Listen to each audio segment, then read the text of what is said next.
Hello MCS Rao. Pan India historical fiction cinema రాబోతుంది 24వ తారీఖున. పవన్ కళ్యాణ్ సినిమా అనగానే ఒక రకమైనటువంటి క్యాంపెయిన్ ఉంటుంది. అలాగే సోషల్ మీడియాలో ట్రైలర్ బద్దలు కొడుతూ ఉంది రికార్డ్స్ని. ఇంకొక వైపు వివాదాలు కూడా అంతే స్థాయిలో చుట్టుముడుతున్నాయి ఈ సినిమాని. ఎవరో తెలియనటువంటి విధంగా హరిహర వేలములకు వెన్నుపోటు పొడడానికి సిద్ధమవుతున్నట్టు పరిణామాలు కనిపిస్తూ ఉన్నాయి. గతంలో హరిహర వీరమల్లు డేట్ని టెంటేటివ్గా ప్రకటించినటువంటి వెంటనే థియేటర్లకు సంబంధించినటువంటి బంద్ అనేది తెర మీదకి వచ్చింది. టాలీవుడ్లో ఆ బంద్కు సంబంధించినటువంటి రూపకల్పన ఎవరు చేశారనేది ఆ మధ్యకాలంలో రకరకాలుగా వచ్చింది.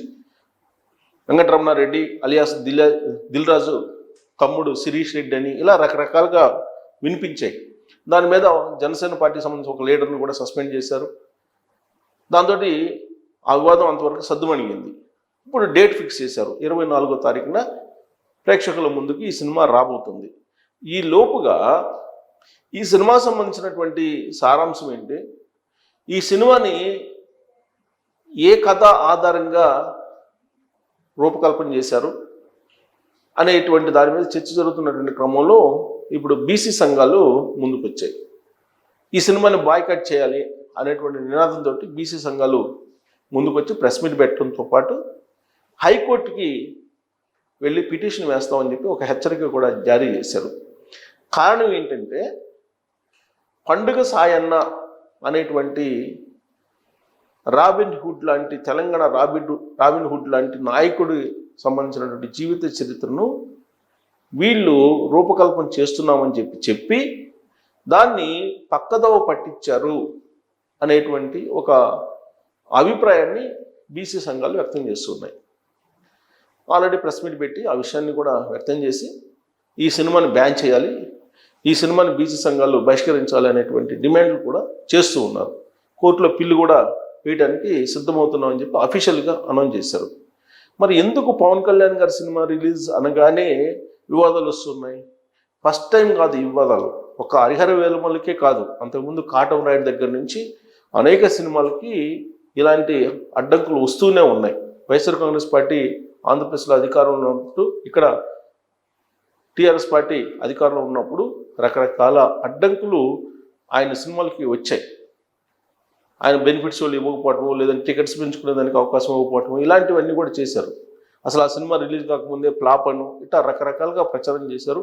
అసలు వైఎస్ఆర్ కాంగ్రెస్ పార్టీకి సంబంధించినటువంటి లీడరు మాజీ మంత్రి పేర్ని నాని గారు అయితే ఈ సినిమా రిలీజ్ కాకముందే హరిహర వీరమల్లు అట్టర్ ఫ్లాపు, ఆ సినిమాని ఇప్పటికి 4 సార్లు రీషూట్ చేశారు, సో అది సినిమా ఆడటానికి అవకాశం లేదు, అది అట్టర్ ఫ్లాప్ సినిమా అని చెప్పి ప్రచారం మొదలుపెట్టేశారు ఆ ప్రెస్ మీట్లో కూడా.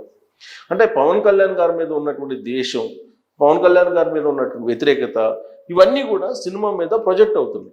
అయితే హరిహర వీరమల్లు అనేది ఫస్ట్ పార్ట్ని రిలీజ్ చేస్తున్నారు, దానికి సంబంధించిన ట్రైలర్ రిలీజ్ అయింది. ఆ ట్రైలర్ చూసిన తర్వాత బీసీ సంఘాలు అయితే ఇప్పుడు ఉద్యమానికి సిద్ధమవుతున్నారు, బహిష్కరించాలి ఈ సినిమాని అనేటువంటి దానికి సిద్ధమవుతున్నటువంటి క్రమంలో అసలు దీని వెనక ఉన్నది ఎవరు? తెలంగాణలో బీసీ సంఘాలు ఇప్పుడు ముందుకు వస్తున్నాయి. అంటే తెలంగాణలో బీసీ సంఘాలు వస్తున్నాయంటే దీని వెనక ఉన్నటువంటి కట్టప్ప ఎవరు? ఖచ్చితంగా ఏదో ఒక రాజకీయ పార్టీ ఉండాలి.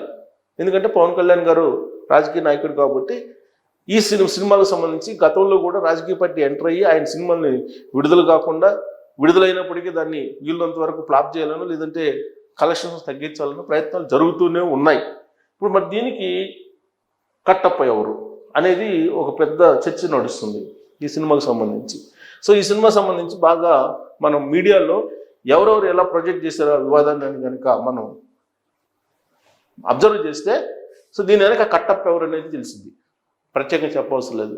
So power star Pawan Kalyan నటించినటువంటి cinema, power star Pawan Kalyan ప్రధాన పాత్రలో నటించిన భారీ pan India historical fiction movie Harihara Veeramallu, ఈ చిత్రం ఎట్టకేలకు జూలై 24న విడుదలకు సిద్ధమైంది. ఈ నేపథ్యంలో చిత్రంపై పలు వివాదాలు చెలరేగుతున్నాయి. ఈ సినిమా కథ చరిత్రను వక్రీకరిస్తుందంటూ తెలంగాణ బీసీ సంఘాలు తీవ్రంగా వ్యతిరేకించాయి. హైదరాబాద్లో బీసీ సంఘాల నేతలు మీడియాతో మాట్లాడుతూ చరిత్రలో కనిపించని కథలను మిక్స్ చేసి ప్రజలను తప్పుదావ పట్టించారు, ఈ సినిమాని తెరకెక్కించారు. ఇది నిజానికి తెలంగాణ పోరాట వీరుడు పండుగ సాయన్న జీవితాన్ని ప్రేరణగా తీసుకుని రూపొందించిన సినిమా. కానీ దర్శక నిర్మాతలు ఇది హరిహర రాయలు బుక్కరాయల కథ అని చెప్తున్నారు. నిజానికి ఇది చరిత్రతో అసలు సంబంధం లేని కల్పిత కథ. సో హరిహర రాయల కాలం 1336 నుంచి 1406లో ఉండగా ఔరంగజేబు 1658 నుంచి 1707 మధ్య 300 ఏళ్ళ తేడా ఉంది. అయినా సినిమా ట్రైలర్లో పవన్ కళ్యాణ్ ఔరంగజేబుతో పోరాడినట్లు చూపించారు. ఇది ఎలా సాధ్యం? చార్మినార్ కులీ కుతుబ్ షా ద్వారా 1591లో నిర్మించబడింది చార్మినార్. కానీ సినిమాలో ఇది కూడా హరిహర రాయల సమకాలీనంగా చూపించారు. ఈ విషయంలో 200 ఏళ్ల గ్యాప్ ఉందని వారు గుర్తు చేస్తున్నారు. కోహినూర్ వజ్రంను హరిహర వీరమల్లు ఔరంగజేబు నుండి తిరిగి తీసుకున్నట్లు చూపించడము చరిత్రలో ఎక్కడా కనిపించదు. పండుగ సాయన్న నిజ జీవితానికి ఆధారంగా సినిమా తీసి ఉంటే సరైన పరిశోధన చేసి నిజ చరిత్రను చెప్పాలి. కానీ ఇందులో పండుగ సాయన్న పాత్రను మార్చి కల్పితమైనటువంటి హరిహర వీరమల్లు అనే పేరుతోటి ప్రజల్ని తప్పుదోవ పట్టిస్తున్నారు. పవన్ కళ్యాణ్ సినిమాలు చూసే అభిమానులు చాలామంది ఉన్నారు. అలాంటి వ్యక్తి ఈ సినిమాలో ఇలా నటించడం వల్ల తప్పుడు చరిత్ర ప్రజల్లో నాటుకుపోతుంది. భవిష్యత్తులో నిజమైన చరిత్రను ఎవరు సినిమాగా తీసినా నమ్మకపోయే ప్రమాదం ఉంది అని అన్నారు. ఇక ఈ సినిమాని అడ్డుకోవడానికి హైకోర్టులో పిల్లు దాఖలు చేసేందుకు సిద్ధమవుతున్నట్టు బీసీ సంఘాల నేతలు తెలిపారు. పవన్ కళ్యాణ్ మాకు శత్రువు కాదు, ఆయనపై మాకు గౌరవం ఉంది. కానీ ఈ చిత్రాన్ని తక్షణం నిలిపివేయాలి. చరిత్రను వక్రీకరించడాన్ని సహించం.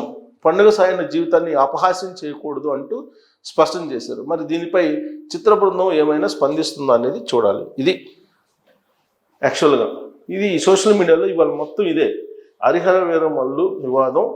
హరిహర వీరమల్లు సినిమాలో పండుగ సాయన్న జీవిత చరిత్రను ఆధారంగా చేసుకొని తీసిన సినిమా అని చెప్తూ వీళ్ళు చేసింది ఏంటి?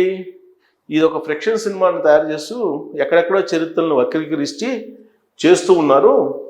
కాబట్టి ఈ సినిమాని బహిష్కరించండి, ఈ సినిమాని అడ్డుకోండి, ఈ సినిమాని విడుదల చేయడానికి లేదు అనేటువంటి డిమాండ్ తోటి ఇప్పుడు బీసీ సంఘాలు మొత్తం కూడా బయటకు వస్తున్నాయి.